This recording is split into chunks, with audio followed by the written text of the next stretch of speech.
একবার সোনা আর লোহা দুজনে মিলে হাঁটছিল আর গল্প করছিল।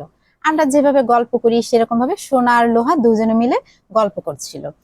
সোনা লোহাকে এক পর্যায়ে প্রশ্ন করলো, আচ্ছা লোহা, তোমাকে কর্মকার যখন আগুনে পোড়ায় প্রথমে, তারপরে হাতুড়ি দিয়ে পিটায়, আমাকেও ঠিক একইভাবে আগুনে পোড়ায় তারপর পিটায়, কিন্তু তোমাকে যখন পোড়ায় বা হাতুড়ে দিয়ে মানে যখন পিটায়, তুমি অনেক জোরে জোরে চিৎকার করতে থাকো আর অনেক শব্দ করতে থাকো। কই, আমি তো কোনো শব্দই করি না বা তোমার মতন অত চিৎকারও করি না, তুমি কেন এটা করে থাকো? তখন কিছু সময় লোহায় একটু চুপ থেকে সোনাকে বলে, সোনা, তোমাকে কর্মকার যা দিয়ে পেটায় না সেটা হচ্ছে লোহার তৈরি, যার সাথে তোমার কোনোই সম্পর্ক নেই। কিন্তু আমাকে যা দিয়ে পিটায় সেটাও কিন্তু সে লোহারই তৈরি হাতুড়ি, যার সাথে আমার অনেক গভীরতম সম্পর্ক, আমার নিজের একান্ত।